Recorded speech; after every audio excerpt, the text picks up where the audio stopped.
যেটা গরমকালে ভালো লাগে না সেটা হচ্ছে শীতকালে ভালো লাগে। কোনটা কই? আঁশের গোস্ত আর কদু। কদু গরমকালে কিন্তু খাইতে এত সোয়াদ লাগে না, কিন্তু শীতকালে খাইতে মেলা সোয়াদ লাগে। ঠিক তেমনই হাঁসের গোস্ত গরমকালের তুনো কি আর শীতকালে তো হচ্ছে প্রধান খাদ্য, কি কন?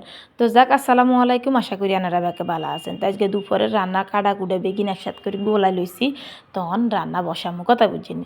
তো কদু দিয়ে যে দিয়ে রাঁধুম, ইলিশ মাছের ওগা মাথা লেন্স আসছিল ফ্রিজে, তখন ইগে রামাই লইছি। আর রুই মাছের বড় ওগা মাথা লইছি, তো একসাথে করে কদু দিয়ে রাঁধিলাম। কদুকে সকালবেলায় কাটছি, ভিডিওতে রান্না করে দেখাইছি।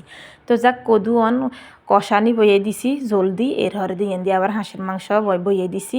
মশলা টশলা বেগিন একসাথে করে কষাই, তখন হাঁসের মাংস কিয়ে বইয়ে দিছি। আর তো মেলা ভালো লাগে। আর এই চান গাছের দইয়া বুঝিয়ে নিয়ে আসে দে, এটা এলাকার ব্যাগ তরকারি লাগে, আঁশের লাগে অন দইয়া দিয়ে যাতে এখানে খাইতে বেশি মজা লাগে। তো যাক, ফাইনালি আর নগলাগে কথা কইতে কইতে আর রান্না কমপ্লিট হয়ে গেছে। সাদা ভাত, এর হর হয়েছে কদু বেস্তের মধু, এর হর হয়েছে আগের দিনের কদু তরকারি আছিল ইয়ানো গরম করে লইছি, আর হয়েছে এই হাঁসের মাংস। তো ব্যাগ কিছু মিলে আলহামদুলিল্লাহ, ব্যাকে বালা থাইয়েন। আল্লাহ হাফেজ।